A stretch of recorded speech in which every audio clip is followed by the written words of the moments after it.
Welcome to Hard Talk on the BBC World Service with me, Sam. My guest today revels in his reputation as one of South Africa's most controversial politicians. Julius Malema is self-styled president and commander-in-chief of the Economic Freedom Fighters, an organisation that is part political party, part populist street movement with paramilitary overtones. Malema's activism began early. He was a child member of the ANC in the last days of the struggle against apartheid. In 2012, he was expelled from the ANC for labelling then-President Zuma a dictator. Right now, it is the current president, Cyril Ramaphosa, who is in Malema's crosshairs. The EFF leader wants Ramaphosa toppled and impeached following allegations of dodgy cash stashed on the president's farm. With the economy in a mess, power cuts and mass unemployment stoking discontent, is Julius Malema pushing his country towards chaos? Well, he joins me now on the line from Bloemfontein, South Africa. Welcome to Hard Talk. Thank you very much. Mr. Malema, South Africans are facing a very grave economic crisis. There's deep uncertainty in the country. Why are you adding to that uncertainty by calling for the removal of President Ramaphosa? It's the most logical thing that when a leader of a government doesn't perform well or the country is in a crisis, that leader should leave office and give others an opportunity who can come and do a much better work. Because I don't think that Mr. Ramaphosa has got a coherent plan as to how he's going to save South Africa.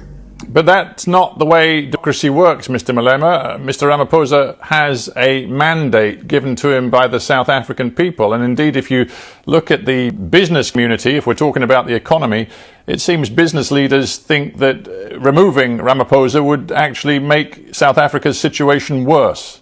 No, democracy works like that. That's why our constitution provides for the resignation of the president or impeachment or motion of no confidence. So the democracy we are trying to define now, you can't find it in any of the definitions of democracy. You say he should be impeached. You seem to believe he's committed crimes, but there is absolutely no evidence so far. There was money which was stored at his house, not declared to Reserve Bank, to financial intelligence, to the banks, to SARS, South African Revenue Services. Nothing has happened. Ramaphosa went to look for people who stole from him from another country without having opened a case with the police and used the police facility to pursue those who stole from him. Managed to get some of them, went to torture them at his house. When I say there is no evidence, I don't know what you're talking about. Because you've just cast there a host of different accusations and allegations. Mr. Ramaphosa is quite clear that the cash that was apparently found in his Pala Pala farm was cash that he got from selling livestock, and he's absolutely denied all of the allegations that you've just aired. And the public protector, the ethics guardian in South Africa, is now investigating the case. So why don't you just back off a little bit and let due process happen? Politics don't work like that, where someone from London tells you to back off. There's no one from London who can tell us to back off. We do what we do, and we do it for the best of our people. Ramaphosa has brought the office of the president into disrepute. And we must be worried, we who love South Africa, that our office cannot be occupied by a person with so much accusations against him, including torturing of women. We shouldn't be only obsessed with money. There was a female there who was tortured. And the chief bodyguard of Ramaphosa has now come clean, confirming the allegations that were made against Ramaphosa as a person who was leading that investigation. All I can do is remind our audience that Mr. Ramaphosa denies all of these accusations. How credible are you? You've been running a vendetta against Ramaphosa for years. It's 6 or 7 years since you labelled him a murderer. But the truth is, Ramaphosa has won elections, he's the leader of the ANC, and you simply refuse to accept his authority. No, but you are also peddling a lie, because Ramaphosa never denied the allegations. He said he will answer at an appropriate forum. So you can't, to your audience, speak with authority that Ramaphosa denied any wrongdoing. The reason why he has been struggling to answer questions to the public protector is because he's got no answers to give. You can't quote Ramaphosa here on Hard Talk where he says, I vehemently deny the allegations. He says, I will cooperate with the investigation authorities. He has never denied that there was something that went wrong. We still want answers from what happened in Marikana, because he called for let's not in Marikana. Let's not go back to the Marikana mines incident, because you had your say on that many times over many years. Let us focus on what is happening to the people of South Africa today. You've got an unemployment rate at a record, well over 30%. You've got hunger across the nation. There are people in your nation who are facing starvation. And you, because of your politicking right now, are calling for, quote, a national shutdown. You want to bring the country to a halt. How is that help? If you have not been part of picket lines, you will never know how important picket lines are. In South Africa, we are where we are today because we've always opted for picket lines. And now we have a crisis with a government that is not held accountable, with a president that thinks he's above the law because he enjoys the protection of the capitalist white media. So the only thing we have is ourselves.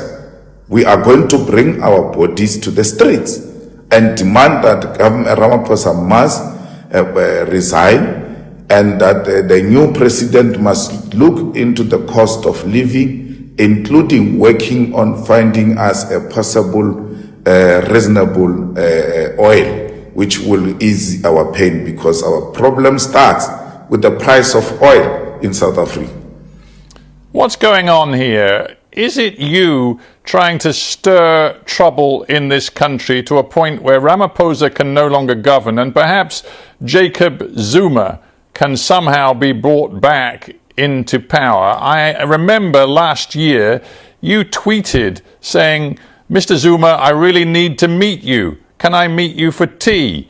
You went to his farmstead to meet him. Nobody knows what you talked about, but there are rumors in South Africa that Zuma is still plotting some sort of move against the current government. Are you involved in that?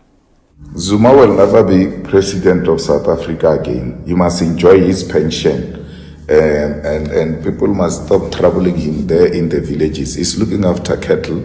There's going to be the EFF that is going to take over South Africa and run it for the better. So do not confuse us with internal factional battles of the ANC. What did you say to Zuma when you met him? No, I met President Zuma to persuade him to go to Zondo Commission, because I had an appreciation that if he doesn't go and ultimately he gets arrested, there's going to be a problem in South Africa. And I was reminding him that we grew up under you. You guys used to teach us that we ought to respect the Constitutional Court as a final arbiter. So today, you guys want to create an impression that if the Constitutional Court has spoken, there can still be others who speak above the Constitutional Court, which is wrong. So the Constitutional Court said you must go to the Zondo Commission. That's what right. Well, what we know is that next month Zuma's corruption trial, is due to resume, and there is an awful lot of tension across South Africa right now, because there is speculation that there are forces loyal to Mr. Zuma in some elements of South Africa's security forces who may be planning, how can one put it, actions against the government. A year ago, we saw violence across parts of your country where guns were looted and stolen. Do you fear that insurrection is a possibility in the coming months as tension rises around the Zuma trial? Firstly, there were no guns which were looted ever in South Africa during the July unrest. So it's incorrect to say there were guns looted. People looted the most basic things because of the levels of poverty in South Africa. So the peddling of guns being looted is an imagination that's not true. Containers of weapons disappeared in Durban. You know it as well as I do. It was widely reported. No. But there was no looting of guns. If container is missing, something else. Because looting will mean that there was different areas that it was happening in July where people were looting guns. There was no such a thing. It's an isolated incident of a container, and therefore it must not be conclusively that there was a looting of guns in South Africa. There was a problem with one container. I'm here. There were no guns that were looted except that container that we are speaking about. Right, but you haven't actually answered my question. Do you think violent insurrection is a possibility? You, for years, have called yourself a revolutionary. You've quoted revolutionary leaders who ultimately say violence has to be the solution if politicians will not listen. So I'm just wondering right now whether you think South Africa faces serious political violence. Not for Zuma. There can't be any violence because Zuma is going on trial. That is not going to happen. The violence that is going to happen in South Africa is because the elite is disappearing, and that the poor are becoming more poorer. And therefore, there's going to be something like that looks like an Arab Spring. One day we're going to wake up with very angry people who are not going to be reasonable if there is no immediate intervention to try and help with the social conditions of our people in South Africa. You, of course. But for Zuma, it can't be. There won't be any violence for Zuma. He's going to go to trial, whether he likes it or not. And the judge will take a decision about that. You, of course, have been convicted of hate speech in the past. There was, of course, the whole trial about your use of the Kill the Boer song, which you were responsible and your supporters were responsible for airing many times, and which in the end the courts convicted you of hate speech for using. You actually face new allegations of using hate speech toward white people in the last few months. Do you think that you are responsible for some of the rising tensions in your country today?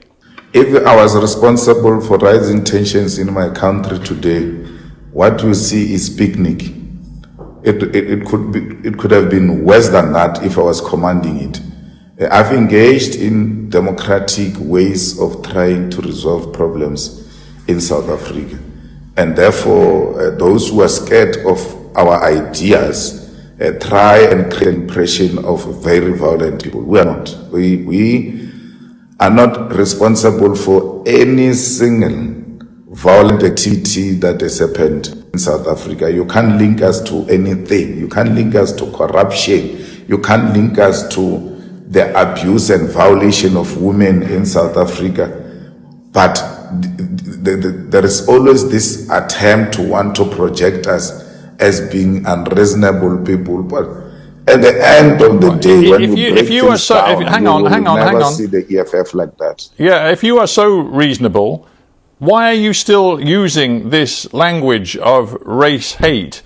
You, as recently as February of this year, were cross-examined by AfriForum, an advocate working for them, the representative of one of the white communities in South Africa. You were alleged to have suggested that the slaughter of white people might happen in the future. And you said this: I can't guarantee that I won't do it. I'm not ruling out that possibility. Why do you continue to use this sort of language? No, but you want to deny me a right to analyze society and give my own perception of what could be a possible outcome. When the unled revolution comes in South Africa, the first target is going to be white people, because they are the ones who've got the means. and the black elite, which has committed a class suicide, will also be pursued. But the biggest losers are going to be white people who should by now come to the party and say, guys, how do we find solution to the problems confronting our people? Because the unled revolution is led by the fact that people say and arrive at a conclusion that we have nothing to lose but our chains of poverty. That's why they will do what they're doing. And it just strikes me it's very useful. It's very useful for you to continue to use this language of race confrontation, when in fact, if you're talking about inequality and poverty, you, Julius Malema, are arguably part of the problem. Your party gets massive donations from a white man who runs a tobacco company. You accuse others of being in the pocket of white capitalists. You do business with white capitalists yourself. And also, you make a point of declaring how many luxury holidays and nice cars you have had. You are one of the elite, are you not? No, but you are lying. You see, your problem, you lie a lot and then ask a small question. You are a liar. You are a liar. Yeah, there's no EFF that gets a lot of money from a white man who is in cigarette. That man donated once when we're forming the EFF, and that's what is actually paining all of you. So it's a lie. We're not getting any money from any white person to run the EFF. I am an elite. When the masses come to attack all of us, I will also be part of the people who are attacked by these masses on the ground, because they will accuse us of having abandoned them in squalor and joined the palace politics.